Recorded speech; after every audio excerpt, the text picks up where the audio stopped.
Good evening. I call to order the March 4th, 2019 City of West Sacramento regular meeting of the Transportation, Mobility, and Infrastructure Commission. Before we begin the agenda, we'll begin as we always do with the Pledge of Allegiance. Commissioner Polhemus, would you like to lead us in the pledge tonight? I'd be happy to. I pledge allegiance to the flag of the United States of America and to the republic for which it stands, one nation, under God, indivisible, with liberty and justice for all. Thank you. Tonight we'll begin our meeting with General Administration Function Part 1, beginning with Item 1C, presentations by the public on matters not on the agenda within the jurisdiction of the Commission. Madam Clerk, do we have any presentations by the public? There are no presentations. Thank you. Moving on then to Item 1D, Commissioner Communications. Commissioner, are there any Commissioner Communications? Seeing none, we move on then to the consent agenda. Tonight on the consent agenda, we have two items. Item 2, consideration of approval of the minutes of the January 7th, 2019 TMI Commission meeting, and consent agenda item number 3, consideration of approval of the minutes of the February 19th, 2019 Special Board and Commission Orientation meeting. Commissioners, does anyone want to pull any item from the consent agenda? Seeing none, is there a motion to approve the consent agenda? Motion to approve.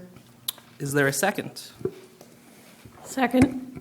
We have a motion by Vice Chair Crispin Kaufman and a second by Commissioner Zimmer. All those in favor, please say aye.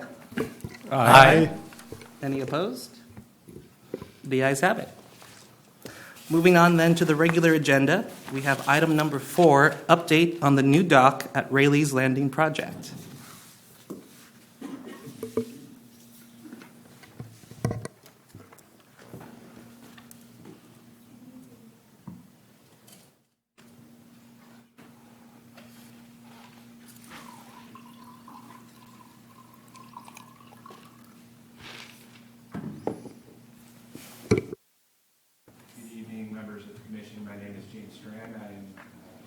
Project manager in the construction management and facilities development division of Public Works.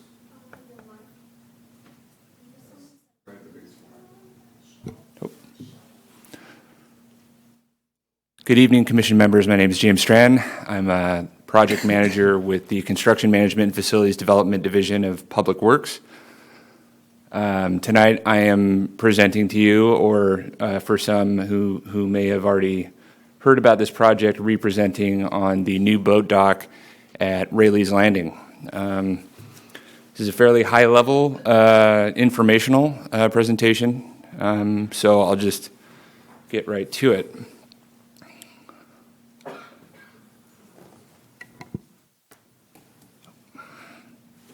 Okay. So the original dock was built by Tom Rayleigh in 1981. It was actually a private dock. The highlights of this dock were that it was used by the Elizabeth Louise as a tour boat stop, well, really for mooring, and a river otter water taxi stop. It wasn't long before the dock actually fell into disrepair, deemed hazardous, and demolished. Following that has been, since 2011, a fairly long permitting and design process, which we are currently completing an update now. The new dock will be for vessels, primarily for vessels greater than 25 feet per a Department of Boating and Waterways grant. And we intend to construct in fall 2019. It will be a public boat dock, accessible for any members of the public to stay up to 15 days, with an allotment of 4 spaces for vessels less than 25 feet.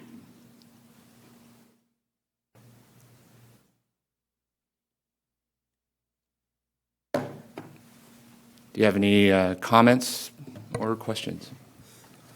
Thank you, Mr. Strand, for the presentation. At this time, Commissioners, are there any questions or comments?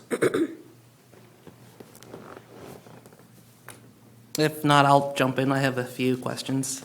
The first, a comment. I noticed in the staff report that the financing for this project involved $2.6 million in city council funds and $1.5 million in federal grant funds. So that's just another testament to how well city staff does at finding these matching grants. So I think that's excellent. And I really do like the project overall. In the staff report, it talks about how this is part of the strategic plan integration for activating the riverfront. And I look forward to when the final project will be there for that. I just had a couple of questions, and it's mostly just from my personal education, if you'll entertain me. The staff report talks about this being a public dock, and so I don't really know what that means as compared to a private dock. Could you go into some detail about, who monitors and enforces security of this dock, and who determines which boats use the dock? If more boats are in demand than there's actual room for? There will be a permit that is required to be obtained in order to stay at the dock. We haven't outlaid the details of what that permit will look like or how it will be issued, nor have we finalized specifics on operations and maintenance of the dock. But per the grant award, it being public means that anybody from the public who has a boat over 25 feet can moor up to 15 days on the primary segment of the dock. Can we get the slideshow back up?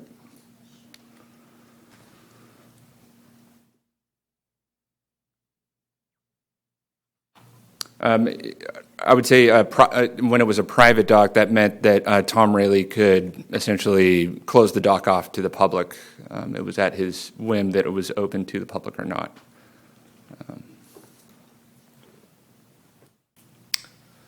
I'm able to see the slides on my screen, so. Sure. If we just look at the last slide, that's the new dock that gives an overhead view, a site plan of what the dock will conceptually look like.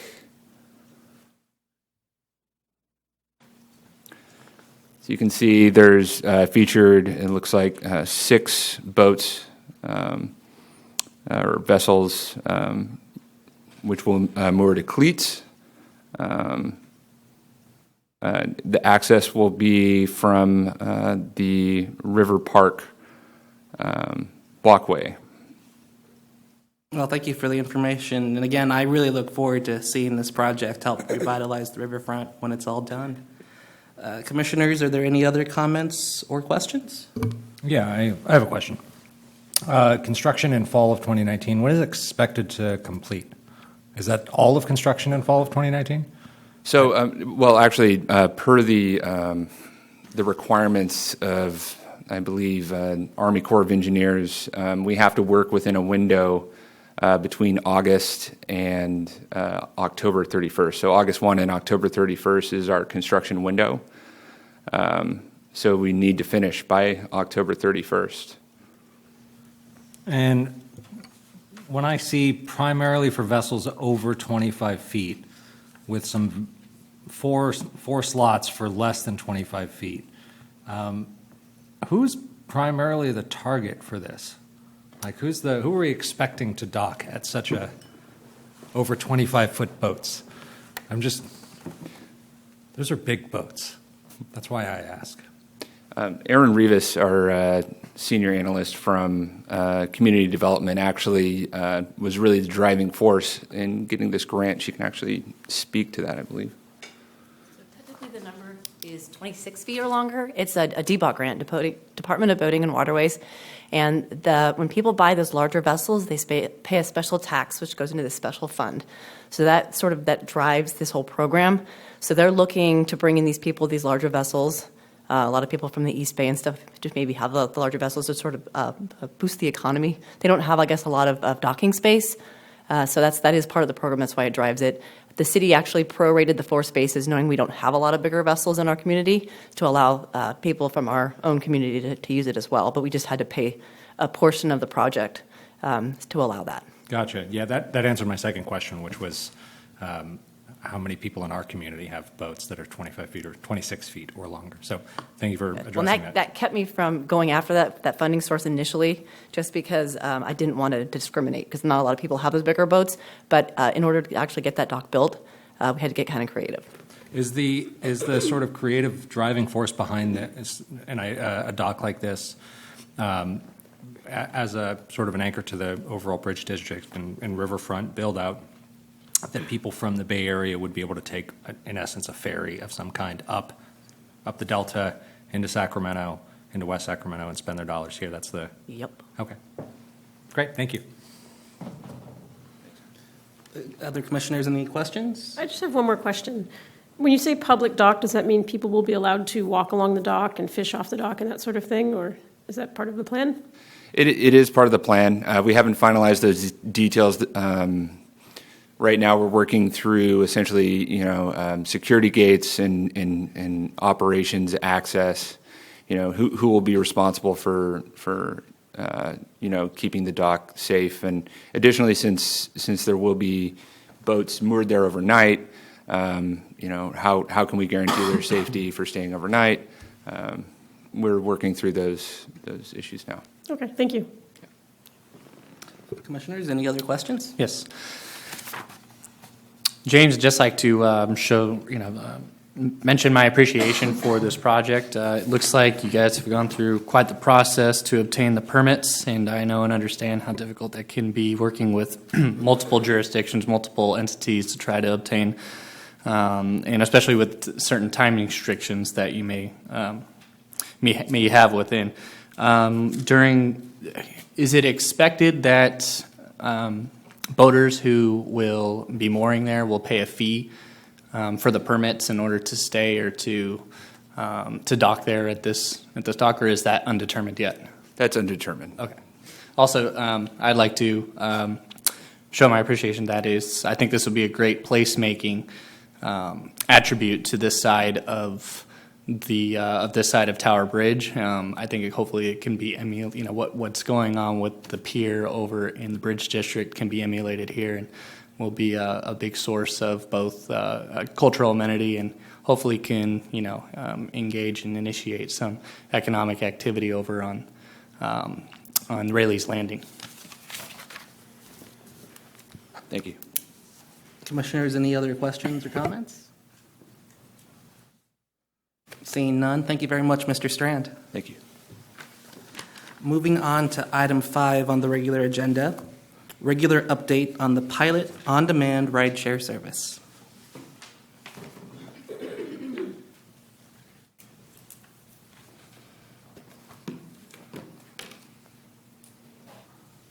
Good evening, Commissioners. My name is Sarah Strand. I'm with the Public Works Transportation Group.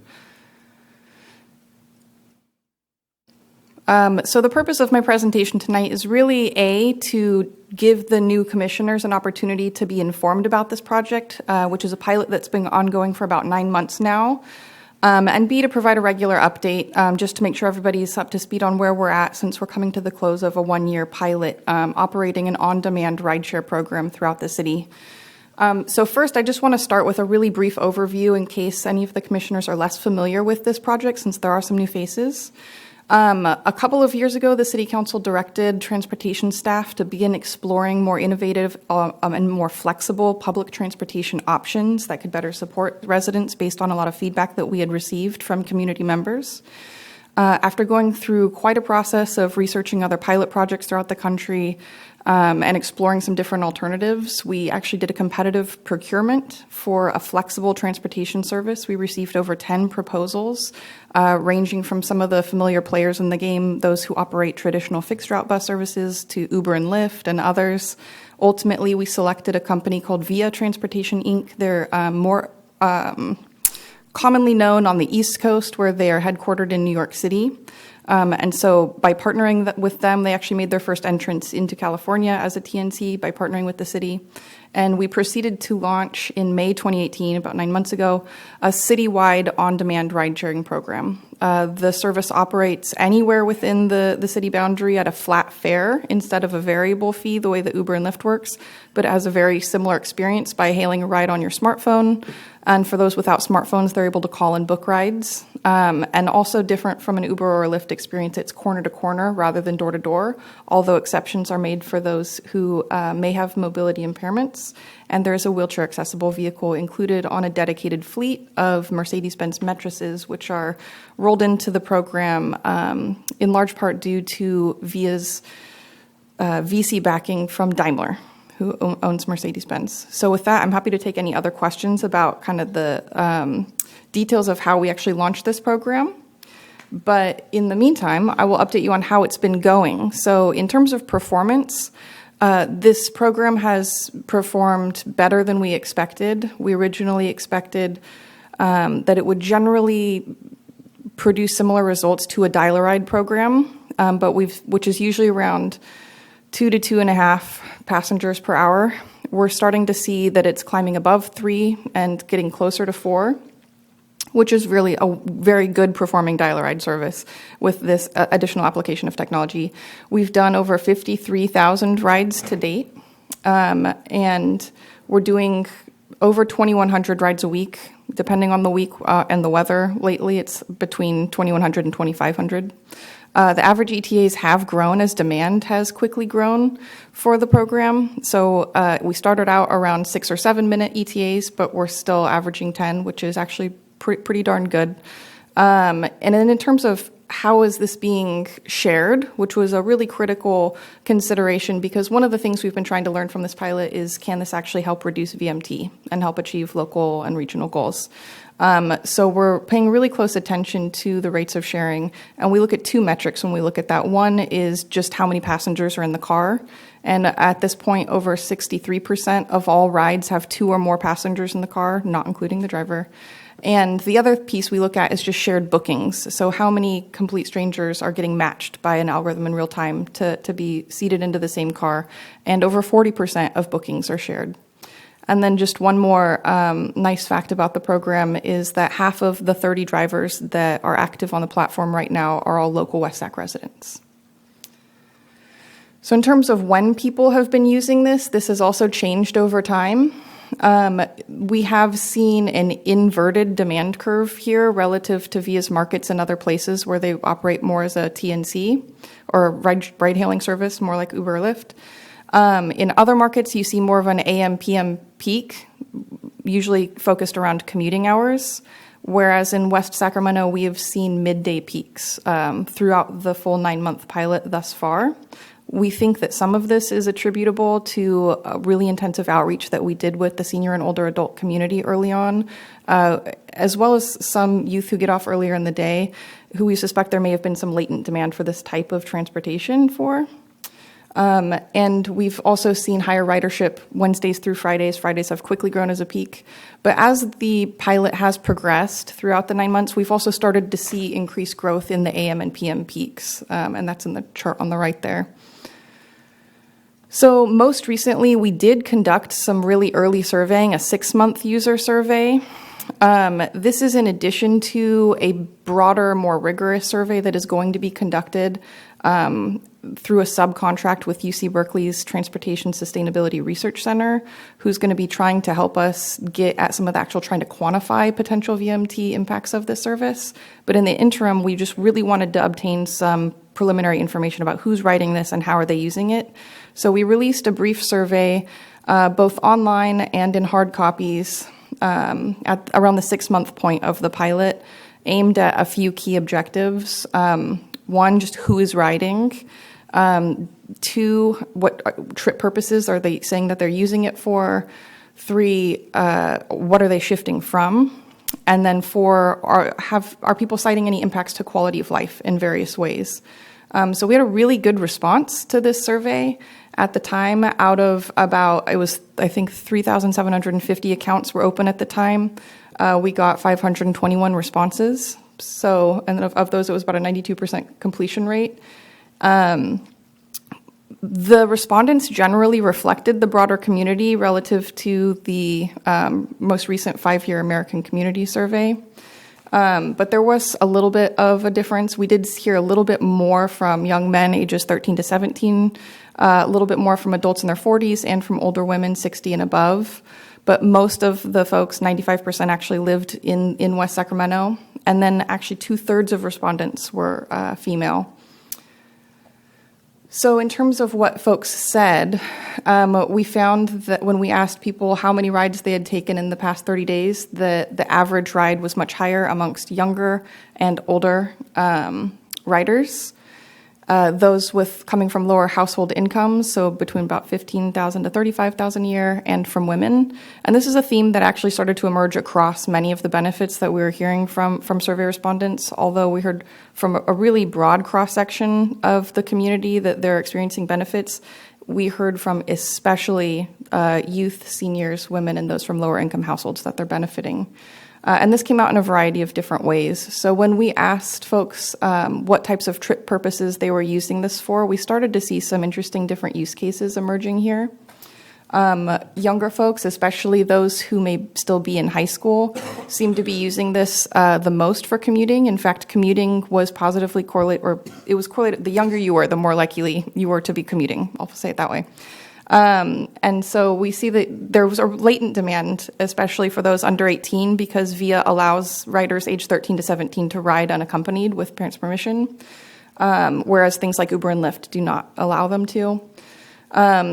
Our younger adults, 18 to 29, are using it for commuting as well, but in addition are using it for more critical amenities that they may need, like doctors and dentist appointments or going grocery shopping. And then similarly with our older adults and lower income households, we're seeing they're taking this to do more compulsory trips for things that they really need to do. So going to appointments, getting healthy foods from the grocery store, or an important thing that we've heard anecdotally emerge amongst the senior community as well is social and recreational activities, and starting to see this as somewhat of a social isolation solvent for them, helping to connect to local activities. Conversely, we saw that those who tended to be a little bit more in their middle ages, so 30 to 60, and from middle to upper income households, were using this more for non-compulsory trips, so more social recreational, local bars and restaurants, a little bit more of a substitute good for Uber and Lyft types of services, which makes sense since it's a very similar model, but at a much cheaper rate. And then, of course, we had some folks who pretty much said this is just a backup plan. They downloaded the app, but they really just use it once in a while if their bike is in the shop or their car's unavailable. And we did see a slightly higher response from women for using the service to transport family members, do grocery shopping, things like that. So when we asked respondents if they had not used VIA rideshare program for their trip, what would they have taken instead?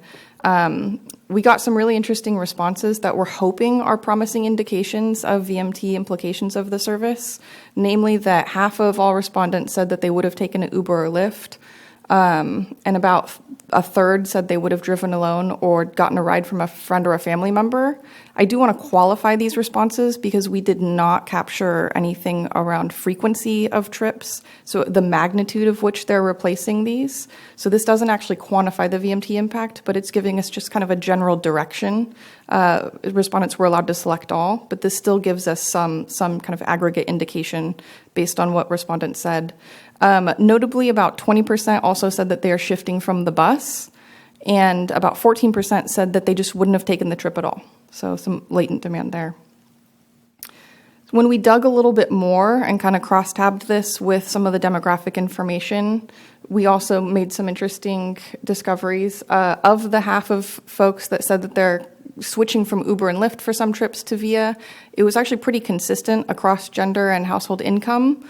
But this was constricted between 18 and 59, which again we explained by those under 18 being age restricted from using the service, and some of our older adult community having expressed that they're just less comfortable either with the smartphone technology aspect of using the apps or sharing credit card information, some of those aspects of Uber and Lyft. For those who said that they're driving alone less, They tended to be especially in their 30s, but also ranging up into their 70s. Anecdotally, we've heard from some seniors in the community that the presence of this service is making it easier for them to give up their car sooner, which is a nice piece of feedback that we've received.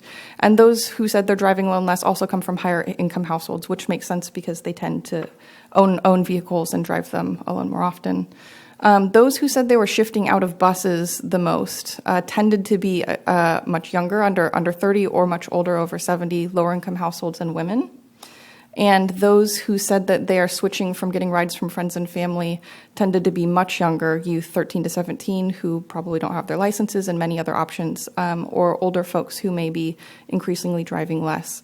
And then, of course, those who seemed to exhibit the most latent demand, who said they wouldn't have been able to take a trip at all, again, were that similar population, those who were really young, high school age or 70 and above. Digging a little bit more, we did ask folks to indicate to what extent they were either driving less or riding the bus differently. They could respond as greatly decreased or greatly increased, and some options in between. 40% of respondents who said that it applied to them, that they were driving alone less, said that they were driving less slightly or greatly decreased.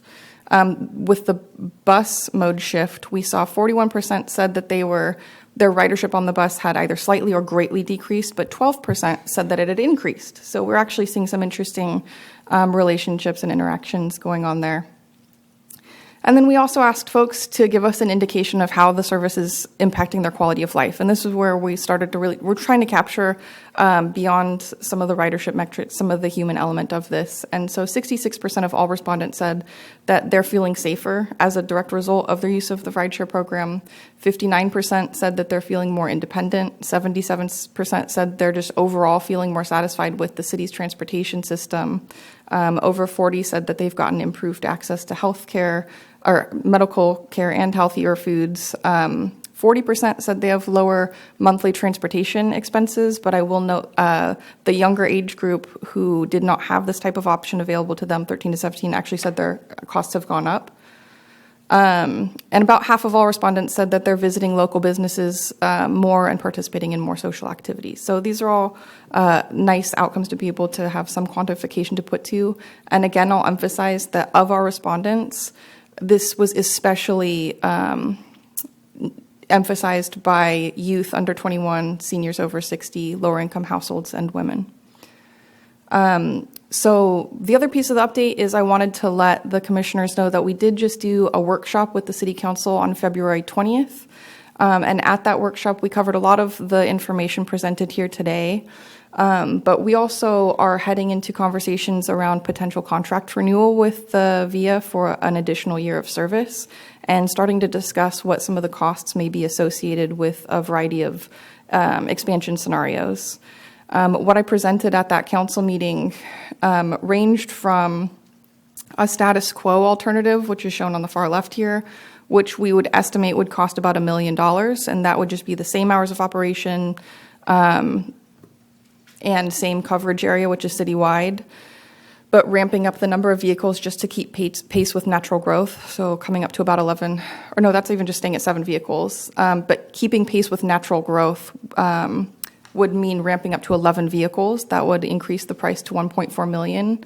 And everything shown in the blue box on the screen is a natural growth scenario. So that just means adding the bare minimum number of vehicles to the network to maintain a quality level of service as we've been doing before demand would start getting throttled by just bad ETAs and things like that. And we looked at a couple of different options here. One is adding an additional hour of operation on either end of the weekday, because we've gotten some feedback that for commuters, they need to be able to get to work a little bit earlier and leave a little bit later. One is adding Sunday service. That is a piece of feedback we've heard both from the community and that City Council has emphasized may be critical to better encouraging folks that they can live without a car, because this is available all days of the week. And then another one was combining those two options. And so you see the price ramp up to about 1.7. before we exit the blue box and look at some different scenarios. A $1.8 million scenario was considered looking at late night service because some community members had cited that out of interest. We did not see the payoff in that scenario, so that was not recommended by staff to consider for a year 2 contract renewal or for just additional consideration. And then there was 2 scenarios. We've had a good amount of community feedback saying that people would like to go downtown.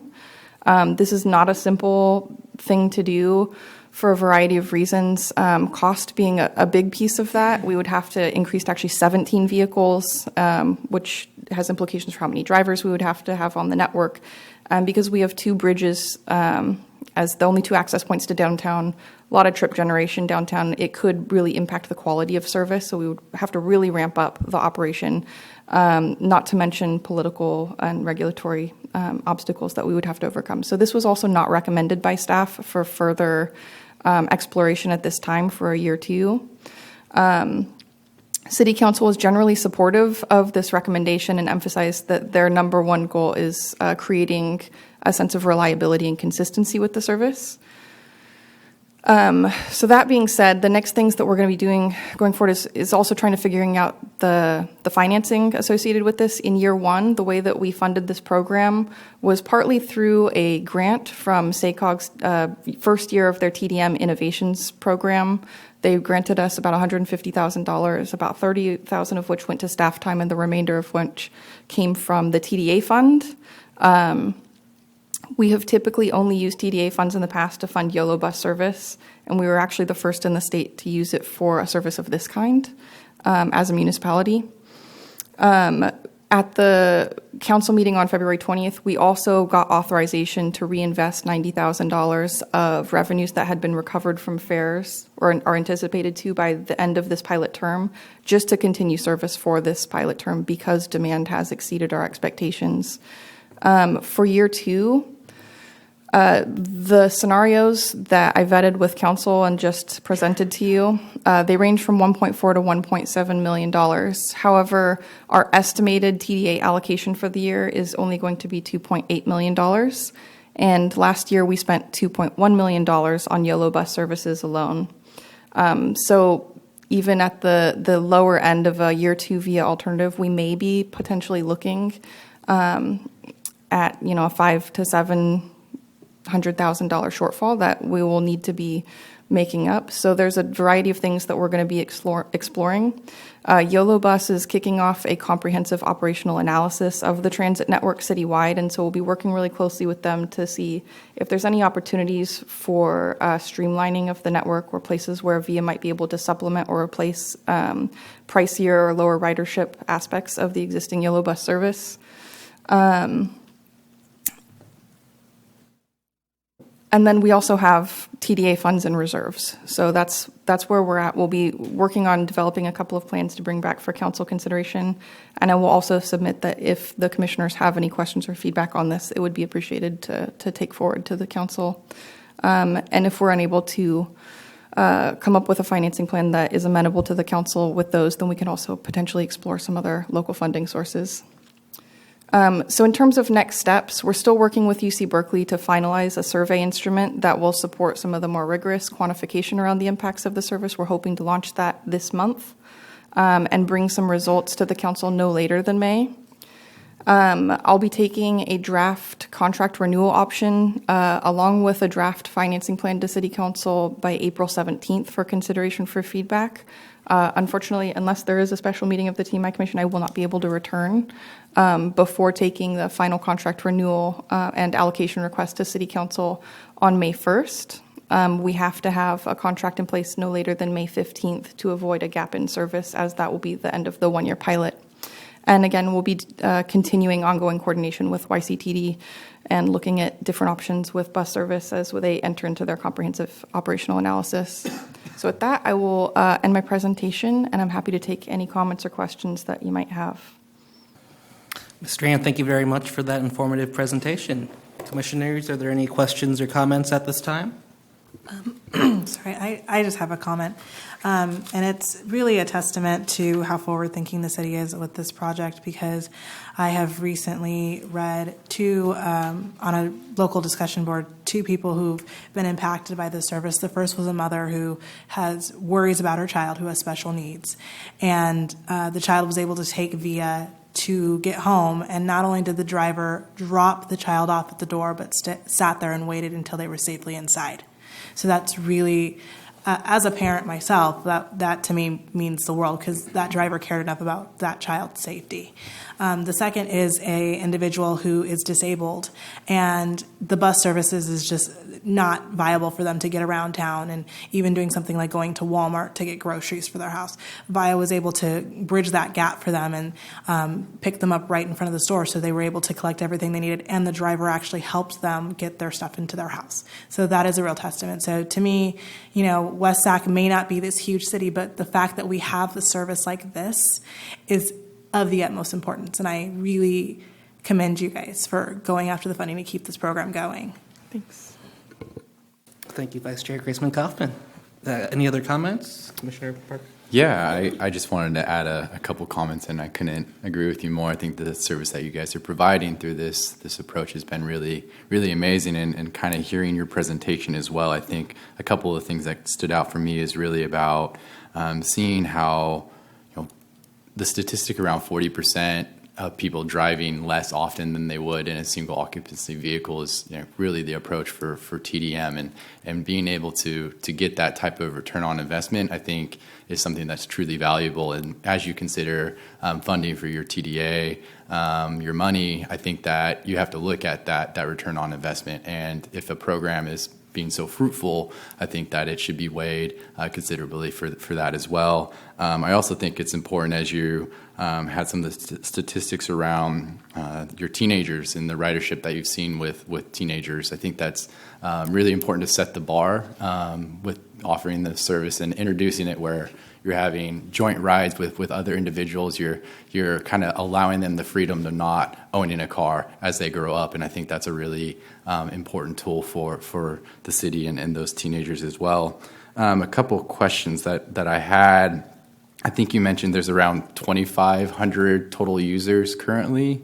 About 4,500, and it may have grown a little bit since I wrote the staff report. Accounts And opened. do you know what the kind of that escalation looks like for how many people are signing up for the application? Have you seen dips, or is it? Well, it's been pretty close to, it's between 70 and 100 a week, depending on the week, and we've had a couple of spikes due to events that we've held where we sign a lot of people up.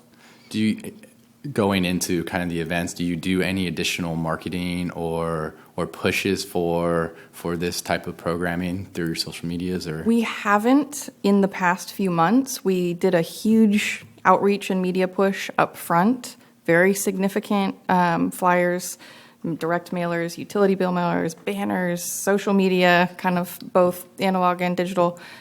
We held a lot of Learn to Ride events, especially with the older adult community, but it was open to the public. We had a grant from AARP and kind of hosted a big event. But we really trailed off to see how ridership would change without that heavy touch, and it's remained fairly consistent. VIA has referral programs, so you get kind of incentivized by sharing it with friends. We think that that's been really popular, especially among some of the younger demographics. But it's remained fairly consistent without much additional marketing. Got it. Thank you. And then the last question or comment, I know a lot of the funds that were received for the first year were through the SACOG TDM Innovation Grant. I don't know, have you guys approached them again for additional operation for further years, or what that conversation has looked like so far? Yeah, we haven't explored the option of getting additional funds from that program.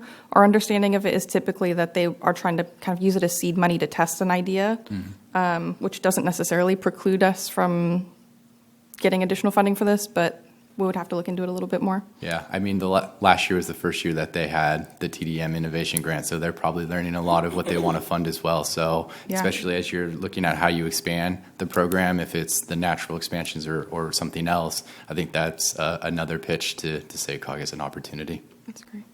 Thank you. Commissioners, other comments? Yes, Mr. Rand, I'd echoing what everybody else said. I think you guys are doing a fantastic job, and the number that you said of account holders, which is about 10% of the city's residency, I highly doubt that 10% of the city's residents have ridden Yellow Bus.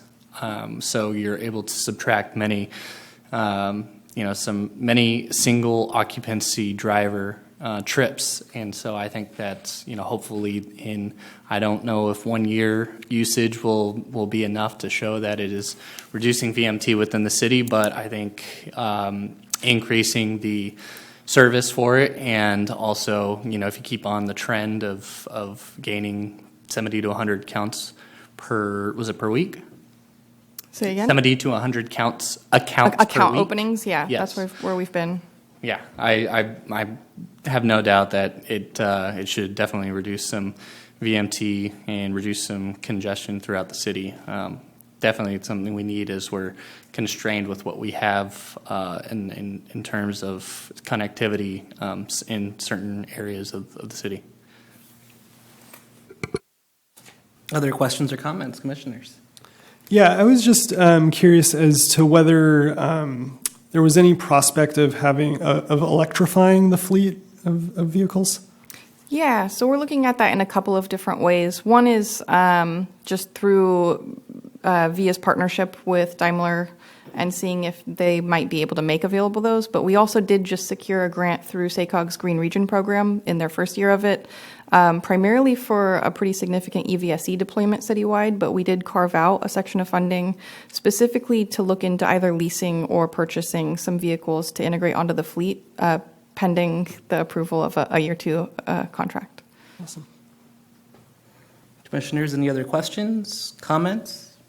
Then I have just a few. I want to pile on with my compliments to the VIA program. I'm a big fan personally. I know many residents who use it, but I want to commend you on having this hard survey data as well, because it's more than just anecdotes. This shows that a very large segment of our small town uses VIA and enjoys VIA. I think I saw the driver rating is something like 4.9 out of 5. Yeah. So that's a testament to excellent service by excellent drivers. And I think VIA is great not only as a traffic reduction and congestion reduction tool, but as the survey shows, it really has a positive impact on the quality of life as well. I am so happy with the statistic that 66% of respondents feel safer getting around town.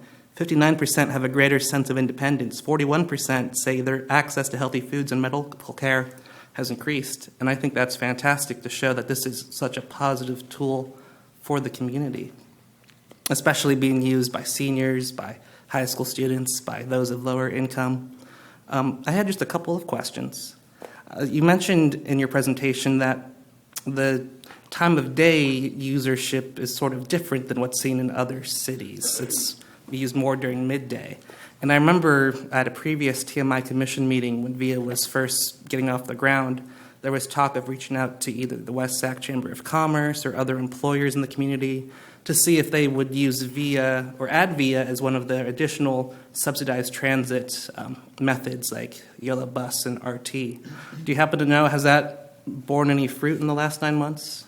We have not been able to establish a relationship to have anyone integrate it into their commuter benefit programs yet, but there's a couple of cool things that we're going to be pursuing related to that. VIA does now have a VIA for Business product, which basically, it was kind of built for hoteliers to be able to allow people to take rides and then they pay for it on the back end. So it might be much better suited.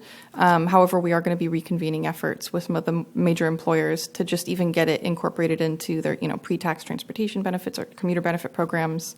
And we will be approaching the TMA to look at possibly getting it incorporated into their programs. And the one other I will mention is actually schools. There's a couple of schools, one in particular, Washington Middle College High School, who's reached out. They use it heavily to transport their students between their site and Los Rios Community College because their students take classes at both. So they'll actually be helping us to pilot that product locally before we try to push it with other major employers. I think that's great. I think VIA has been such a success, and I'm hoping that if the city decides to enter into a contract for a year two, that year two just builds off that success. Another question I had, I know that as spring approaches and The River Cats will be gearing up again. Does the city partner at all with Rayleigh Field when it comes to incentivizing visitors to Rayleigh Field to use VIA? We can in a general way. Rayleigh Field has an exclusive contract with Lyft, or at least they did, so I'm not sure the status of that. It's something that we could probably revisit and see if there's any opportunities to partner and better support or market the local rideshare program. But I can report back on that. That would be great. Yeah. And then the final comment I had was just looking at page 2 of the staff report, where you go through all of the potential year 2 scenarios and how City Council previously last month went with the staff recommendation of some option between option 2, 3, 4, and 5, which look at expanding the duration of time of operation, but not necessarily out of the city. And I understand, looking at the chart you had, that financial considerations are very important when it comes to expansion of service. But I do recall at previous meetings and various community discussion boards that there is a demand for service into downtown Sacramento if possible. So while I'm very understanding that year 2 is something more about just making sure we stabilize and continue the growth, I hope that if VIA is adopted for year 2 and year 3, 4, 5 down the line, that perhaps as service continues and more data is taken in, consideration of expansion to Sacramento, or at least the Amtrak station, or I know the Kaiser Hospital is listed on here. I think those 2 in particular would be helpful, either in terms of helping to incentivize multimodal transport with Amtrak, or since seniors and those who use the service in the middle of the day, a lot of them report that doctor and dentist appointments are a big purpose. I think Kaiser might be another reason to expand to that location. Yeah, and if I may respond, one thing that we are going to be looking at as an interim solution for that type of connection, VIA just doesn't do as good of a job as carrying large volumes of people, but we do have the downtown shuttle that serves the transit center across the street every 20 minutes right now. So we are going to be looking, we actually have procured vouchers through an LC Top grant working with YOLO Bus, and we'll be looking to deploy a promotion wherein VIA riders who take a ride to the transit center can get a free fixed route bus voucher to connect downtown. And long term, I think it may also be worth looking into potential modifications to the route to better serve things like Kaiser or possibly Amtrak. But again, since YCTD is just now kicking off their COA, we'll be coming back and reporting on any movement in that direction. Excellent. Commissioners, are there any other comments or questions? Well, I know that in the staff recommendation, this was just for the TMI Commission to receive the informational update, but given that we won't have a chance to see you before that May 1st City Council meeting, and that there seems to be widespread appreciation of the VIA service, I would like to make a motion among the TMI Commission that we as a commission recommend to City Council that they approve a year 2 contract with VIA. Is there a second for that motion? Second. Second by Commissioner Rogani. All those in favor, please say aye. Aye. Any opposed? The ayes have it. Thank you, Ms. Strand. Thank you. Moving on then to item number 6 on the regular agenda, consideration of the Broadway Bridge project update. Mr. Chair, members of the Commission, my name is Jason McCoy, Supervising Transportation Planner for West Sacramento. The item before you is a presentation on the status of the Broadway Bridge project. The Commission has received several updates in the past. You may have noticed that we went back in time a little bit on the staff report and provided more of an in-depth background on Broadway Bridge, since the majority of the commissioners are new to the Commission. In addition to that, we've invited Mark Thomas, and Zach Sevilla is the project manager with Mark Thomas, the engineering consulting firm that's managing the consultant team on the preparation of the PAED, that's the project approval and environmental document phase for Broadway Bridge. The staff continues to work with the Economic Development Department on the circulation in the Pioneer Bluff. We provided exhibits in your staff report on that. And the alternative alignments for Broadway Bridge coordinate nicely with the circulation, and we continue to analyze the traffic and the environmental impacts associated with Broadway Bridge and how they relate to Pioneer Bluff and the development there. This time I want to bring Zach up to show you a PowerPoint presentation, and I invite the commission to ask any questions that you have about the project to either Zach or myself, and we're happy to answer any questions you have. Great. Well, good evening. I'm Zach Sevilla with Mark Thomas. And so what we wanted to do this evening is just quickly recap the project history, just go over a little bit of what was in the staff report and bring everyone up to speed on how we got to where we are today. So to begin, this effort really started years ago, and it was then continued in 2011 with the Sac River Crossing Study. And that crossing study was completed in 2011. So there were a number of goals that were identified in the Sac River Crossing Study, primarily surrounded around increasing economic development in the area along the waterfront, improved potential urban plan development along the waterfront, making walking and bicycling easier across the river. As noted earlier this evening, there's only 2 bridges that cross between Sacramento and West Sacramento. One is very constrained with the I Street Bridge, where there's no bike lanes on that bridge. Tower Bridge has a lot of bike and ped facilities, but then beyond that, the only other bridge is the Pioneer Bridge. Another goal was to reduce vehicle delays, again, increase waterfront access to the area right now along the Pioneer Bluff area. If you've ever driven down South River Road, you know you can't really get to the waterfront. It's blocked by a lot of industrial uses. And then improve travel and safety for emergency vehicles. So through this effort, there were multiple areas that were studied. And in the study, one of the goals that was identified was to establish what was referred to as a neighborhood-friendly bridge.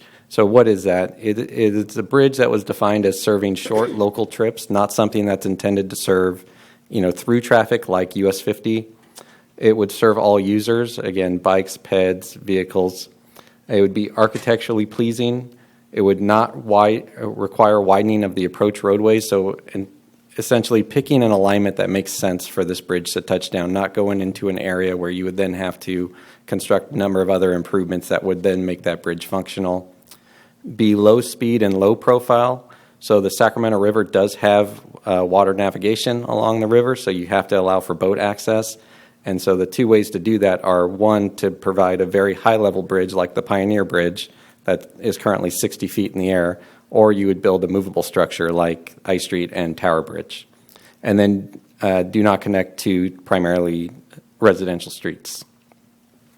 So there were 8 total areas that were studied in the Sac River Crossing Study, and out of that study, there were 2 locations that were determined to move forward. So one is the North Market area, which is just north of the existing I Street Bridge, and the other one was the South Market, which is the proposed Broadway Bridge that we'll talk about more this evening.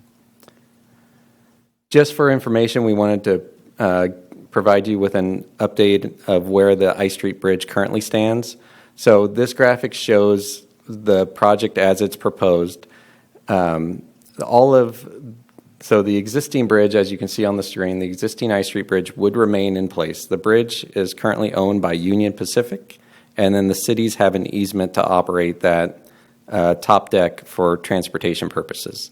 That bridge is going to remain in place. The city of West Sacramento and Sacramento are currently looking at alternatives to repurpose that bridge for bike and ped access only, and that would be something that would be constructed at a later date. The approach viaducts that all lead up to the top deck of the I Street Bridge would all be removed, except for portions that are needed, again, to facilitate the bike ped conversion for the top deck. The new bridge would connect to C Street in West Sacramento and then ultimately connect to Rail Yards Boulevard in the city of Sacramento. The bridge would be, again, serving all modes, bike, ped, and transportation purposes, and we're currently working through the aesthetic design phase for that. There's a public meeting coming up, just a shameless plug. There's a public meeting coming up at the end of this month where we'll present the concepts for that bridge.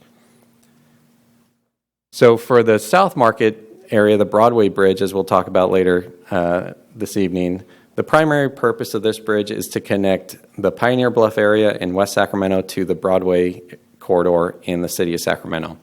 So in general, this is the alignment that is proposed. However, there are multiple alignments, as you saw in your staff report this evening. We're currently carrying forward 4 alternatives that all range in their alignment as they cross the river. And the primary reason to look at 4 alternatives is because we are connecting to an area that is undergoing a massive transformation from an industrial use into a more modern use for the Pioneer Bluff District. And so the bridge would need to conform to those uses. And at this time, there still is a lot that's being processed. So we wanted to carry forward a number of alternatives that would provide flexibility as we move forward with the environmental document to ultimately select an alternative that best fits all of the uses that are envisioned along the corridor. So what's shown in gray in the background over here, it's a little hard to see on the screen, but this would be the proposed grid that is constructed in the Pioneer Bluff District. So once that area redevelops and transforms into what is envisioned for it, there's going to be a series of new roads that are constructed. So we're having to design this bridge not only to conform with what potential roadways are going to be there when the bridge is built, but then also how does that conform to the roadways that are reconstructed in the future. From a cross-section standpoint, the bridge is going to be constructed with a flexible cross-section. So we wanted to provide as much flexibility as possible with this bridge. The one item about movable structures are that they are incredibly expensive, and once you build them, they're very difficult to modify in the future. So we want to identify a cross-section that provides us as much flexibility as possible to let this bridge be used over the next 100 years as the cities continue to build out. So in its initial construction, it would be operated as a 2-lane bridge. So it's shown here as 82 feet wide, and that provides 12-foot sidewalks, 6-foot buffered bike lanes. So it's a Class 2 bike lane with a 3-foot buffer between the travel lanes, and then 2 12-foot lanes with a striped median, and that's on both sides. And what that cross-section allows is that in the future, if there's ever a need for transportation purposes to go to a 4-lane structure, we have the bridge width that can accommodate that. So what I wanted to do is just quickly step through the 4 alternatives and highlight the major components of it. And one thing to highlight is, as it relates to the project touching down in the city of Sacramento, while the alignments do change on the West Sacramento side and they vary from north to south, in general, all of the alignments in the city of Sacramento conform to the Broadway corridor just before you get to the I-5 undercrossing. So this just shows a blow-up of what that alignment looks like as the project would connect to the I-5 undercrossing. So what this graphic is showing is I-5 is roughly around the center of the screen, and then Broadway is running from left to right across the screen, with the river being on the left side of the screen. So because there would be additional traffic that comes off of this off-ramp to get into West Sacramento, there is a need to modify the interchange to allow for additional left turn lanes to get along Broadway. But ultimately, those 2 lanes that are going eastbound underneath I-5, or westbound underneath I-5, would then merge into a single westbound lane that would go across the bridge. So this is something that's consistent with all 4 alternatives, and so I wanted to provide this detail, but as we look through the other alignments, I won't circle back to this. We'll focus primarily on the alternatives within West Sacramento. So to begin, this is Alternative A. As I mentioned, if we start on the left side of the screen, this bridge connects roughly to the 15th Street, the existing 15th Street intersection and Jefferson Boulevard intersection. So this is the northernmost alternative. As we move from left to right across the river, you'll see that this alignment goes up fairly high above where the existing 15th Street intersection is, and then it crosses the river perpendicular. So the Coast Guard ultimately has jurisdiction over these crossings, and their preference is for these crossings to be perpendicular to the river, and that's just ideal from a boat navigation standpoint. There are some subtle changes that we'll talk about later on. And then as this alignment crosses over the river, it then would require the need to acquire some right-of-way from the existing Chevron parcel that's shown in the city of Sacramento before it ultimately connects to Broadway before going underneath I-5. The other improvements that are shown at the top of the screen show how this alternative would require reconstructing or potentially redoing the planned grid that is envisioned as far as the Pioneer Bluff redevelopment. So those improvements to South River Road and the existing westbound on-ramp to US 50, so those would need to be reconstructed as part of this alternative as well. So there's extra reconstruction that's needed in order to build this alignment. So I just wanted to highlight that for you folks tonight. Moving on, alternative B. So this alternative, we've moved about 100 feet further south. This alternative was picked to line up as close as possible with the planned grid reconstruction in the Pioneer Bluff area. So 15th Street, this connects directly in with the planned 15th Street realignment with the Pioneer Bluff improvements. And then you can see it still continues perpendicularly across the river and then connects to the Broadway corridor, roughly around where Broadway ends today. If anyone is familiar with where Broadway is, or where you go down to the marina, we're connecting right to the end of where that roadway is today. So key benefits here is you're tying into existing public right-of-way for the most part, and where the project does require additional right-of-way, those parcels have less of an impact than other alternatives. So as we continue to move further south, this is now alternative C. The big change between alternative C and the other three alternatives is you can see there is no connection now over to Jefferson Boulevard. So this alternative tees into South River Road, and then all traffic would then go either down South River Road or make their way north to 15th Street and then ultimately over to Jefferson. So with this alternative, there are still additional improvements that are needed in order to accommodate the traffic. You'll see some of those highlighted in blue on the screen on the left, particularly around Jefferson. And these are to provide additional left turn pockets or extending left turn pockets to facilitate those turning movements that are needed to get over to South River Road. And then lastly, alternative D, this is the southernmost alternative. The key here was to try and see how far south could we make that new connection into the Pioneer Bluff district without impacting the city of Sacramento's Miller Park and Marina. It's a very active use over there, so the city of Sacramento wants to preserve that to the degree that we can. So you'll see that on the Sacramento side, that alternative doesn't shift too much further south from the other alternatives. So we're coming across the river at a skewed angle in order to get that lower into the city of West Sacramento. Again, this alternative, we're still connecting over to Jefferson Boulevard, so you provide that access as well. So as I mentioned at the beginning, the challenge here is that we are constructing a bridge that is ultimately going to be connecting to an area that's going to be constructed in a series of years. So what is there in the opening day condition of the bridge is going to be different than the design year or the ultimate condition of the bridge. So what's shown in left is the roadway grid in Pioneer Bluff that's envisioned to be in place roughly around the 2030 timeframe. So this was important because this is roughly around the opening day condition of the bridge based on current project funding estimates. So as you can see, not all of the roadways that were shown before have been constructed. There have been some improvements with 15th Street, which is roughly around where my cursor is. So 15th Street has been constructed, and then portions of South River Road have been improved, but it's largely along its existing alignment. Fast forward till 2040 in the ultimate condition, you see much more of the grid in Pioneer Bluff has built out.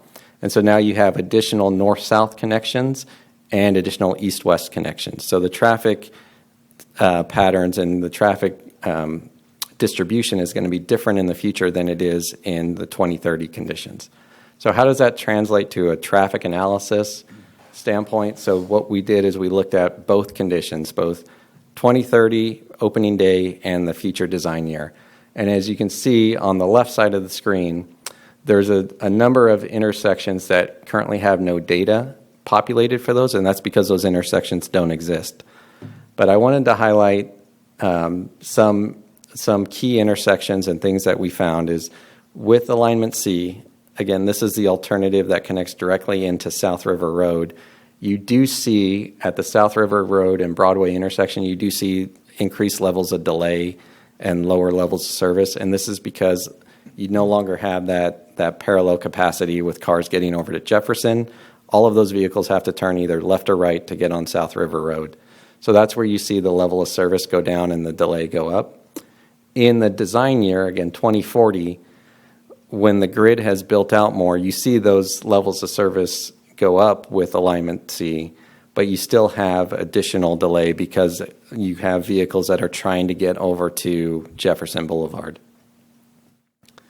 So what this shows, this is what it's referred to as a scatter plot. This shows where are those vehicles going if you were through the network. Bridges that are or cars that are on the Broadway Bridge, where are they going in the overall system?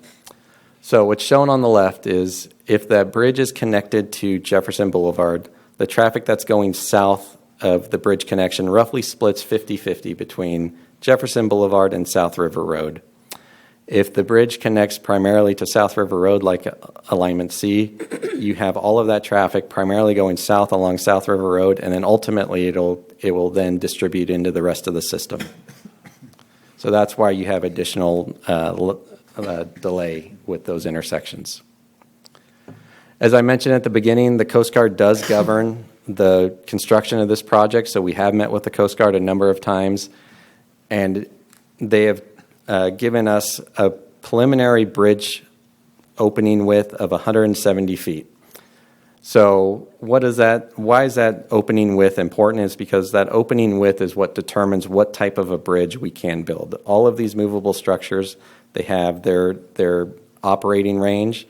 So the good thing about an opening width of 170 feet is we can have all three bridge types available to us. We can have a swing bridge that is just like the existing I Street Bridge, a bascule bridge, which we don't see a lot of in California, but if you've ever gone to Chicago, you'll see them all over the place, or a lift bridge, which is just like the Tower Bridge. So as I mentioned, that 170 feet is important because what's shown on this screen is how does that opening width affect the type of bridge that we could build. So what's shown on the left is just a cost projection. As you make that bridge longer, as that opening width gets longer than 170 feet, the cost for each bridge type goes up. And in some cases, as you get up pushing the limits of that bridge type, it goes exponentially higher. So the chart on the right just shows you what opening width each bridge type can feasibly accommodate. So lift bridges can accommodate up to 500 feet with their design, and that's because you're picking the bridge up on both sides, if you've ever watched the Tower Bridge operate. Swing bridges max out around 200 feet for an opening width. So again, if we're at 170 feet, we can have a swing bridge as a possible option. A double leaf bascule bridge, which is essentially you have a bascule bridge, but you have both sides that open up. That can operate up to about 300 feet. And then a single leaf bascule bridge can operate at roughly around 170 feet. So the way we're looking at all of these alternatives is we have a lot of flexibility, as I mentioned. So as we go forward with the project, there's going to be this screening that we use to ultimately select the bridge type. What's shown up on the screen is just a consumer reports type summary of how each bridge works with both capital cost, routine maintenance, service life operations, accommodating our 100-foot navigation channel, and then how it meets with the neighborhood-friendly bridge. So what's shown in red are excellent ratings. What's shown with the open, with just the black circle, is good ratings, and then the dark circle is poor conditions. So as it stands right now, again, all of these alternatives are still available to us. For this particular project, currently a double leaf bascule bridge is looking like it would operate the best, but none of that has been determined yet. We're still working through those details. And ultimately, we'll carry all of these forward into the environmental document before we ultimately make a decision. So along this, as we're looking at bridge types and looking at the project impacts, we are looking at aesthetics, because one of the goals is to build an aesthetically pleasing bridge. These are just very high-level concepts of what that bridge could look like.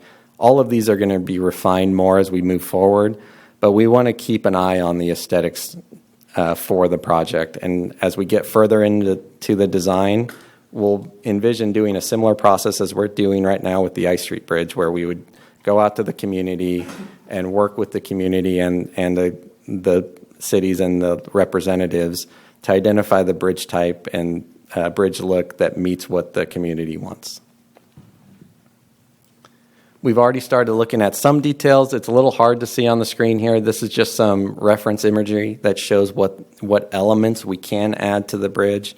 Lighting is one of those things that has come so far in recent years, where you can do a lot with LED lighting to really make the bridge look good.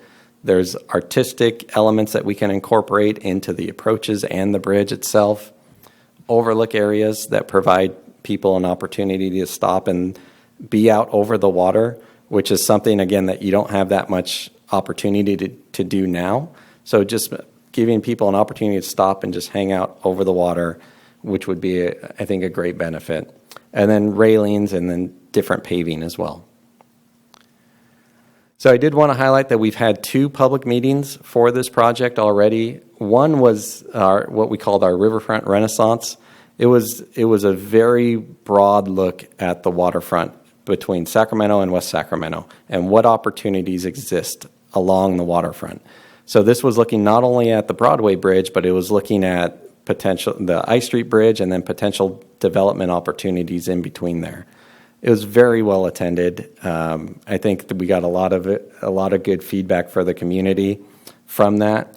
And then we did a project-specific meeting for just the Broadway Bridge as well. And that was more geared from an environmental standpoint, but still gave us an opportunity to hear from the community. So what did we hear? One of the important things was about the potential use of the bridge and how is this bridge going to be used going forward. So this was a interesting statistic that showed if you take 100% of the responders that responded, how they would use the bridge, 22% envisioned using it by streetcar or transit, 26% was bicycling across the bridge, 16% was walking, only 22% was by vehicle, and then an additional 14% was transit. So that's a key stat that, by and large, people are looking to use this bridge not to just drive across, but to use for other ways of getting across the river. And then we also heard feedback regarding just what the project elements, what they're looking for. I think the best quote was "hurry up and build it." So, but there's other things in there. So, as far as bicycling and pedestrian is a must. So a lot of good feedback that we've heard from the community so far. So where are we going with the project? We are fully into the environmental studies right now. Our goal is to have the environmental studies complete by 2020. By the end of next year, we'll have the environmental studies complete, which concludes the project approval and environmental document phase. And then at that time, we would be ready to go search for additional funding to complete the design and ultimately the construction. As of right now, we currently don't have the funding secured to move forward with design and construction, and that's why the opening day condition is set at roughly around year 2030. But the goal would be, once we get through our environmental studies, we'll continue to look for funding. And with that, I'll open it up to any questions from the commission. Thank you very much for that very informative overview. Commissioners, any comments or questions?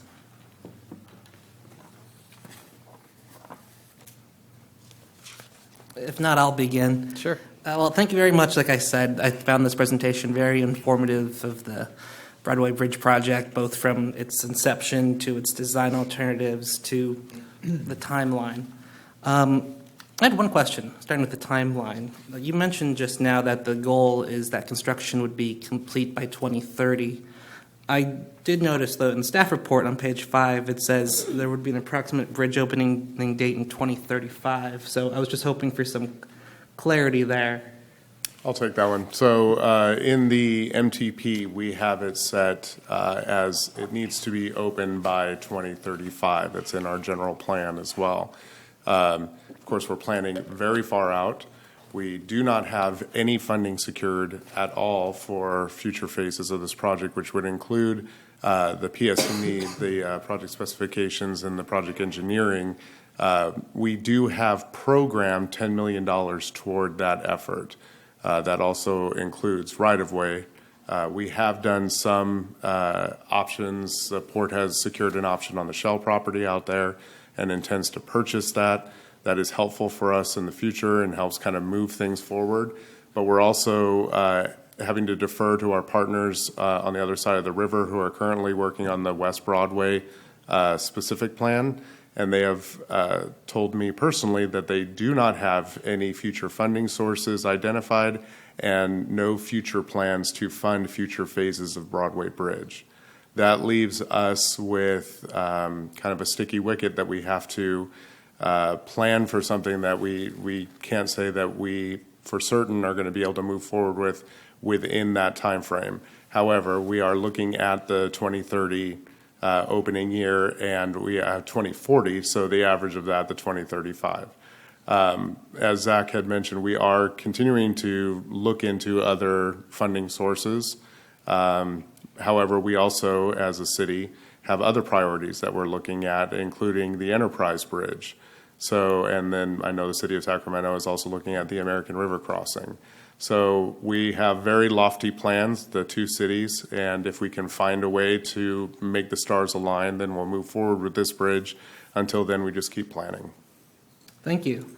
Yeah, I do like the idea of the Broadway Bridge. I think not only would it help with traffic congestion, but I really support the idea of a neighborhood-friendly bridge that's friendly not just to cars, but to pedestrians and the bicyclists. And by 2030, 2035, who knows what sort of modes of transportation there'll be. I think that's great. So I'm very supportive of that.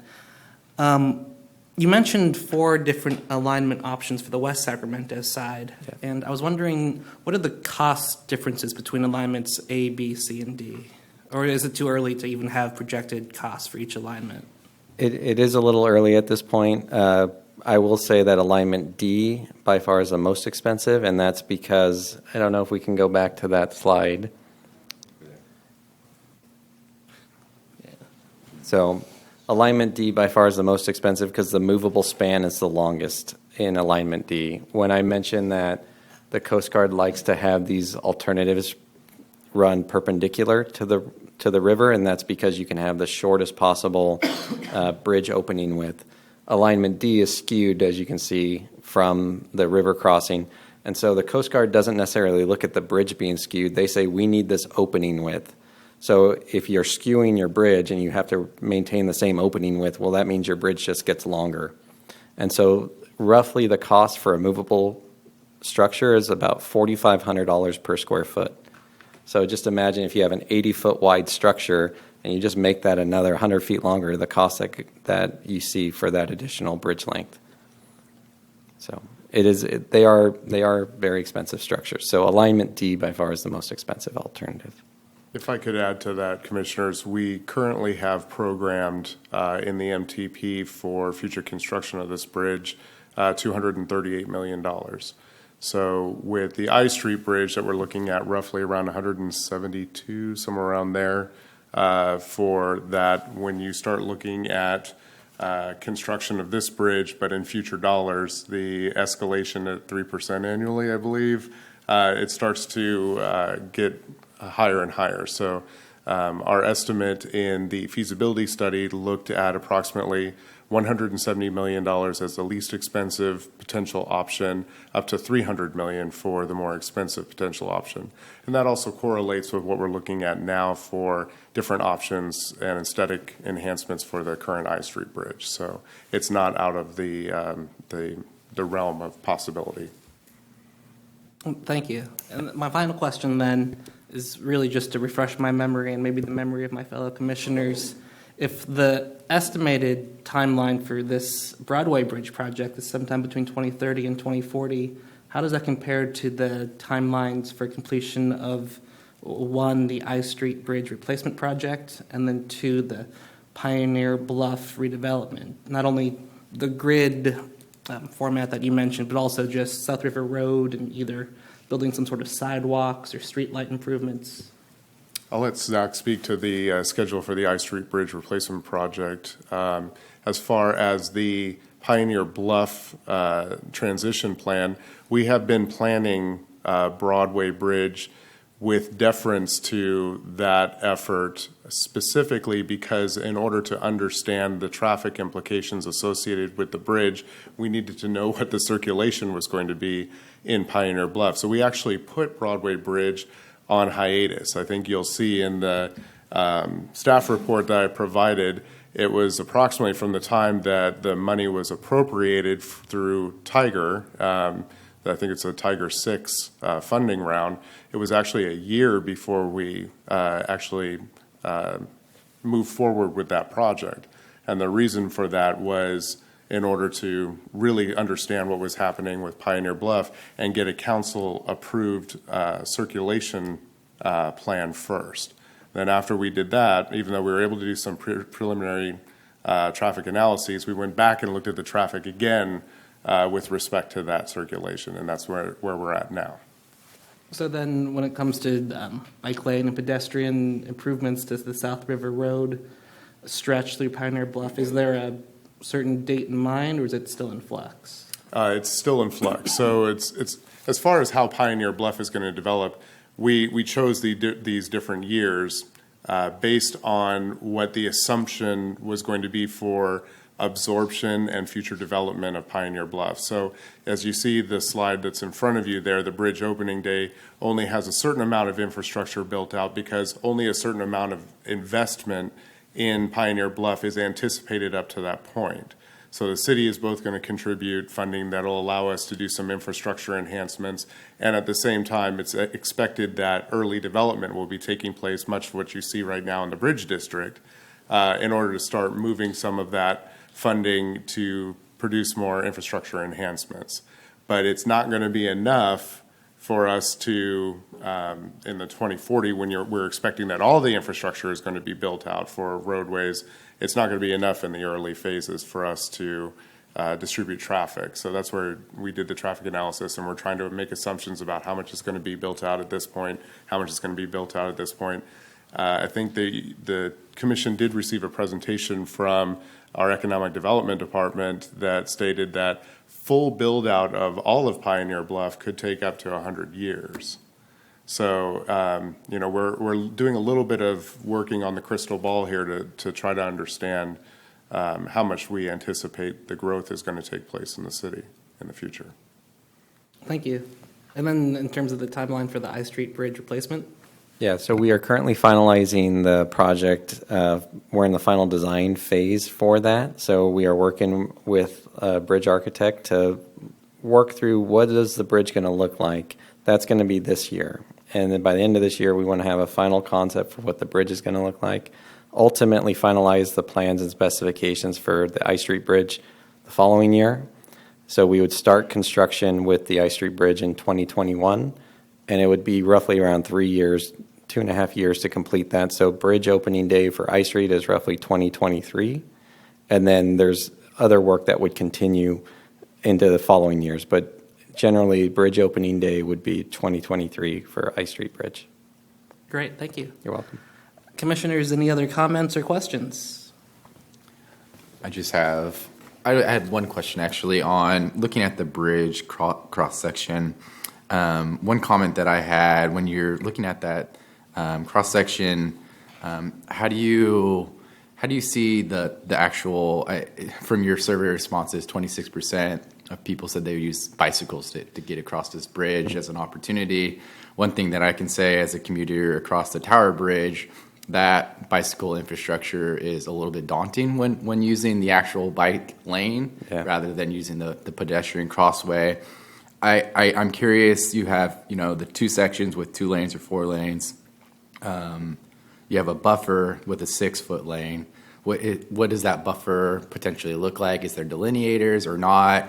One thing that when you're using the Tower Bridge, having that guardrail to the right of you is actually a little more harrowing than not having a guardrail because you don't have anywhere else to go.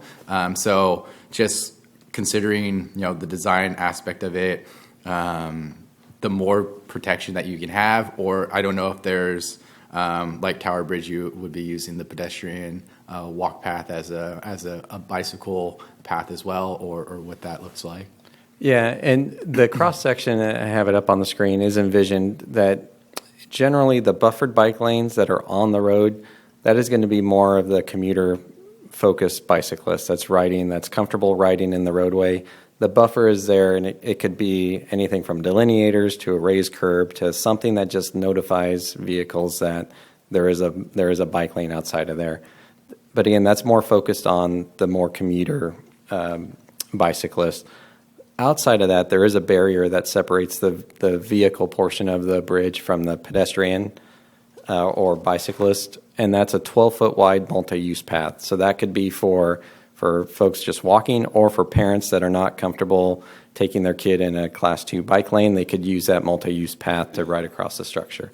So we wanted to provide options, and then just from a commuter standpoint, the cyclists that are going to be traveling faster, we didn't want them to be on the same 12-foot multi-use path. That's why we had those on-street facilities as well. Great. One follow-up comment then on the kind of recreation aspect of it. Just when you're looking at kind of the getting onto and off the bridge, those connections leading up to the bridge, how do you design them in a way that it's not difficult to navigate is something that I would hopefully think you're considering. Yeah, definitely. Thanks.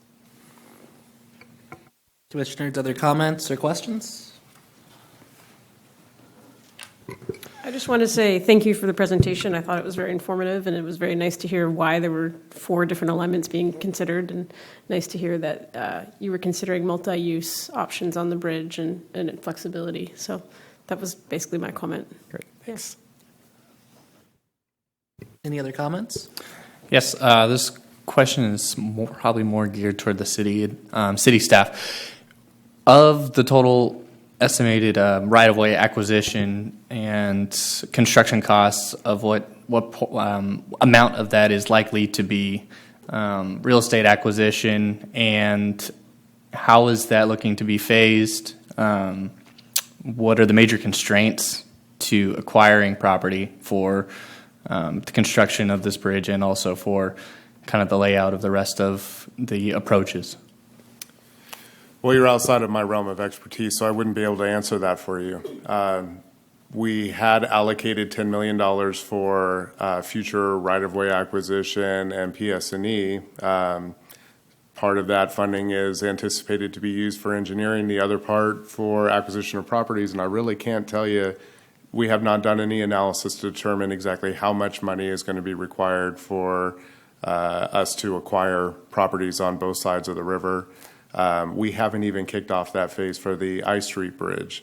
And the reason we don't do that is because it's a federally funded project, and staff is barred from communicating with residents about property values or acquisitions of their property. And I receive calls on a regular basis, and I'm not allowed to discuss that.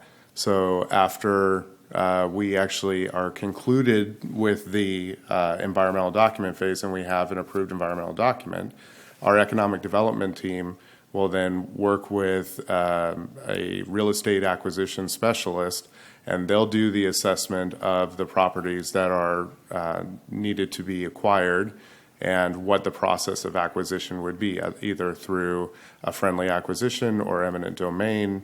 All of this is outside of my realm as a transportation planner. But I'm happy to provide that information to you at an upcoming meeting, although at this point in time, economic development, as I said, we haven't done any of that work for I Street Bridge. It would definitely be several years before we would do that for this. And at that point, all the costs and everything would be completely different. But I think for future I Street Bridge, after we've concluded with that phase, with the environmental document. We will be coming before this commission with information on most likely property acquisitions and what the status of that project is, probably in the next year or so. Thank you. And again, shameless plug, there's a public meeting on the 28th if you want more information. So. Any other questions or comments, commissioners? Seeing none, thank you very much. Thank you. Moving on the agenda then to General Administration Function Part 2, Item A, the Transportation, Mobility, and Infrastructure Commission calendar. The next regular meeting of the TMI Commission is scheduled for May 6, 2019. Item B, reports from city staff. Any reports? I do not have any reports at this time. Thank you. Item C, future agenda item requests by the commission. Commissioner, are there any future agenda item requests? Mr. Chair, this is the item I would like to speak to. There has been interest among other commissions to hear a presentation from the Public Works Director on the role of Public Works for the city and what it is Public Works actually does. And it has been extended to me to ask the commission if they would be interested in hearing a presentation from our director on the role of Public Works for the city, what we do and how that applies to the commission. And if you are interested in hearing that, we can go ahead and schedule that for the next meeting. Thank you. I think I personally would find it interesting, and I know there are several new commissioners on the commission. Is there a consensus or a motion? Would this be something of interest for the next commission meeting? I think there would definitely be some use for that, just to have an overview of what Public Works does, at least for informational purposes at the very least. So I would like to make a motion to have that presentation. Is there a second? I would like to second it. So we have a motion and a second to have a presentation from Public Works staff on their role for next meeting of the commission. All those in favor, please say aye. Aye. Any opposed? No. Thank you, Mr. McCoy, for that suggestion. And then I would actually like to request a future agenda item as well, just because I know, Mr. Wetzel is not here today, but other than myself, he's the only member of the commission who's served previously. So with so many new commissioners, I think it would be helpful if staff were to give a presentation at the next meeting, either on a streetcar project update or a review of the jump, bike, and scooter agreement and the city's micromobility regulatory framework. I don't want to add too much burden to staff, so I don't necessarily think maybe both items are required, but at least one of them I think would be helpful, since those are two major components of the city's transportation plans. I can tell the commission that we are currently, I believe the commission is probably aware that we did have the bid openings. I believe I communicated that. I'm not sure if I did at this last meeting. The bid openings for construction of a streetcar came in, I believe it was roughly 78% over the engineer's estimate. So that has, it's significantly inflated cost estimate above what expectations were. So we are currently, both cities, SACOG, we're all looking at regrouping and looking at different options for the streetcar, whether that's looking at rescoping or other transportation methods. So I'm going to say that most likely I will be able to provide more information to you at that time. So I will put the streetcar on the agenda. I believe that our micromobility ordinance is going to the city council. When was that? March 20th. March 20th. So the commission could hear updates on that, which would likely include jump bike at that city council meeting. I think I could also schedule an update at that time too. Couldn't hurt. So I'll put both of those items on the agenda if that pleases the commission. Thank you. I think that would be excellent in terms of giving us a broader overview of all the different and exciting transportation plans going forward. Any other future agenda item requests? Seeing none, moving to item D, is there a motion to adjourn? Motion to adjourn. Motion to A motion to adjourn by Vice Chair Crispin Kaufman. Is there a second? Second. We have a second from, I believe, Commissioner Love. All those in favor, please say aye. Aye. Any opposed? The ayes have it. Thank you very much. This meeting is adjourned.